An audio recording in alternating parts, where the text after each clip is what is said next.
Hello everyone, welcome to IELTS Learning Student and Teacher World. So today the topic is very interesting. It's all about the family and friends who are very much close to us, who are always there through the thick and thin. So when the examiner asks you, tell me about your family or tell me about your friends or for the both, so you have a lot of things to speak about, but there you might not use the right vocabulary, or you are like how to phrase them in the order. So let's have a quick review how you can phrase your emotions, your expressions in a natty order. Okay, let's have a look. So when we are talking about the family, you can tell that you have a nuclear family or a joint family. Like somebody is having a nuclear family or somebody is having very big joint or extended family. So you can tell about first that what kind of family do you have.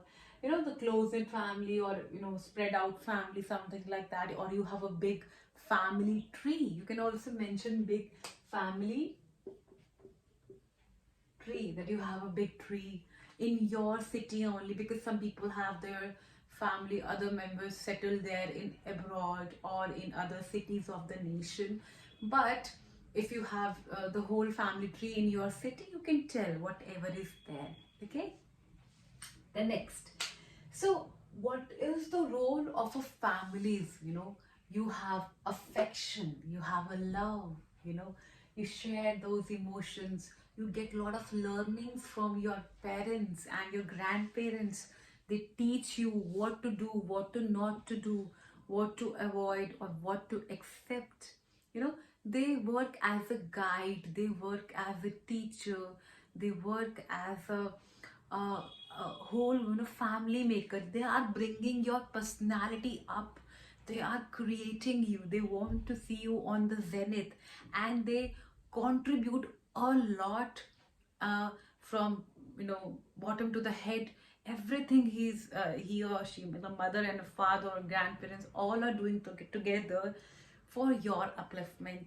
So you can express that how much the affection you get from them, how much protection you get from them, and how much you are secured financially, emotionally from them. They work as a stout tool who always keep on protecting you and keep on guiding you also. So you can express the relationship with your mother, the relationship with your father, how what is the role of your father in the family, and what is the role of your mother in the family. Let's say if I say in my family, my mother wear pants. Okay, so what does it mean? In my family, my mother wear pants. It means that she is the decision maker. Okay, she is the head of the family. She's the head of the family. She decides, like, so she wears the pant. Or if you want to say your father is the head of the family, so you can say my father wear pants. Okay, so in my family, and in my family, which is true, is that my mother wear pants and my father is a breadwinner. It means that my father he earns for the family, he's the breadwinner, right? Someone who is earning for the family, who's getting the bread and getting the things, means who's taking the responsibility to meet the expenses, things and all. So he or she is called the breadwinner of the family. So then I can express that we are one big family, one big happy family. So it means like that in every aspect or in every task, we all move together, we all do the things together. So we are one big happy family, that we do not need anyone more else out from outside. Of course, that maintaining your professional relationships, or maintaining with your neighborhood or something like that, with your relatives, is of course crucial. But you can say that we are enough in ourselves, we are quite sufficient and quite happy with each other, that we are one big happy family.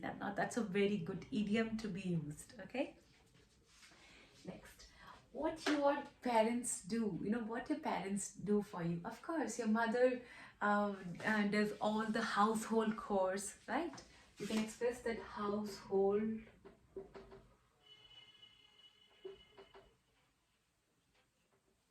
Your mother, okay, your mother do all the household chores like cooking, washing and cleaning and everything, taking care of everyone's need is being done by my mother. And she cooks absolutely divine food.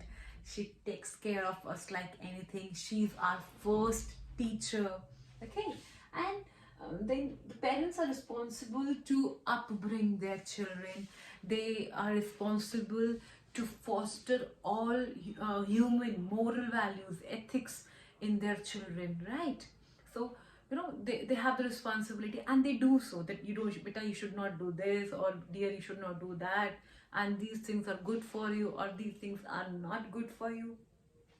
So these all are the tasks, the responsibilities taken by your parents. Okay, then of course they do take the charge of praising and punishing, because the parents know how they have to correct the mistakes, or have to correct the child deeds and attitude. So he and she, means parents, both appreciate also, praise also, and whereas they find the need of punishing, they give that punishment also, right? So when your examiner asks you what is the role of grandparents uh, in the family, in my IELTS exam, when I had appeared, my examiner asked me what is the role of grandparents, and I was like, I could not express much. It was very long back, but yes, I tell you that grandparents' role is all about, they share what I had shared at that time, that they share stories, they children got to learn from those stories. And she shares a lot of remedies to cure day-to-day issues, like your physical issue or something like that. So with her experience, she shares some remedies, for plenty of the things. And then her experience is itself a very good, a stout tool to eradicate the evils or to solve the problems, or it aids in the problem solving. Grandparents help parents also as a guide, and of course to the grandchildren, they are the very strong pillar of a strong family, right? Because they are the oldest and strongest pillar of the family, who guide their members, their who are just like the team members, to work and walk ahead in a better way, in the better style. Okay, so moving to the next part is your friends. Okay, talking about your friends. Okay, friends are those with whom you walk and party and share your emotions, like things which you don't like to share with your parents, so you share with your friends. They do play a quite vital role in one's life, I would say. So I can say that I have few bosom friends, like who are very close to me, like my best buddies. And then their antonym, it means something like a fair weather friend who changes with the time. Like if the good time is there, then he's good to you, and if you're in the bad time, he's not there for you. So you can say that, you can use the word fair weather friends. Okay, fair weather friends. The next is, there are some acquaintances, like people you just know, you just have some formal relationships, or it can be people in your area, or people in your job or school or college, something that just you know them, you're not very much close to them, but you just know them, your name and things and all about. So those people are your acquaintances. Okay, Then netizens are friends on internet. Okay, the people who are friends with you on internet, let it be on Facebook, Insta, or whatever, etc., social media. When those friends are called netizens. Pals and peers are again friends, right?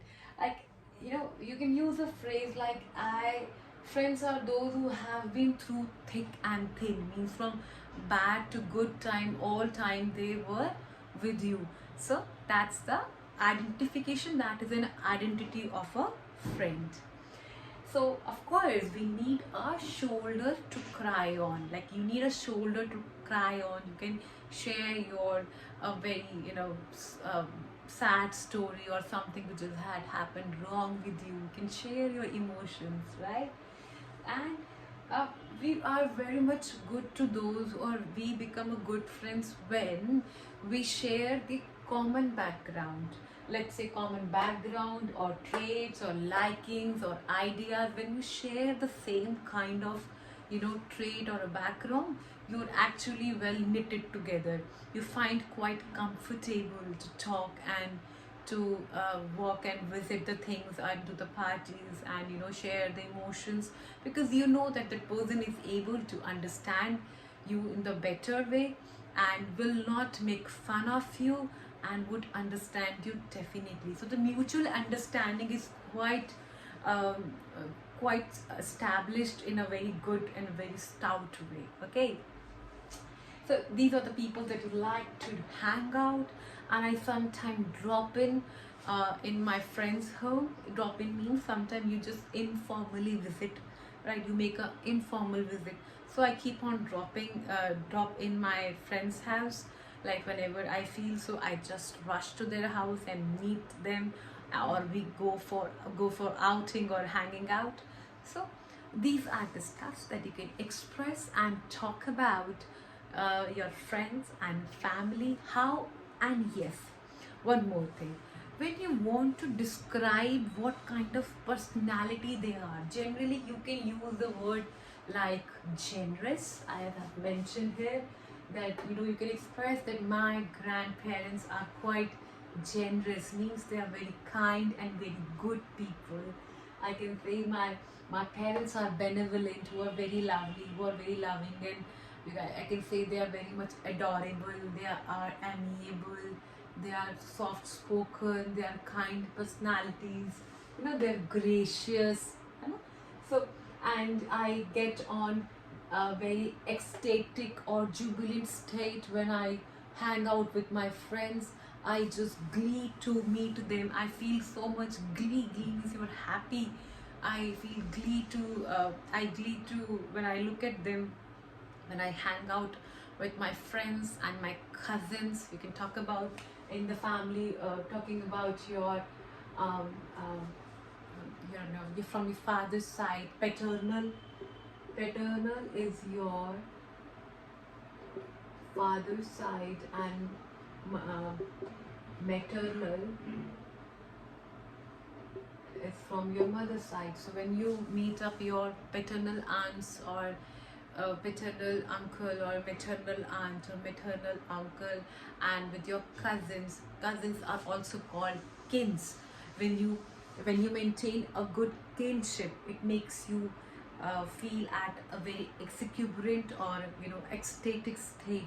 So this also you can share with your examiner, that these things are that you need to first practice and paraphrase in the right way, in appropriate way. You have to see, you have gone through here with the keywords that you all can use, but now write down once or record yourself in the recorder and make the things done before you move for your IELTS examination. Thank you so much. See you in the next video. Do not forget to like, share and subscribe.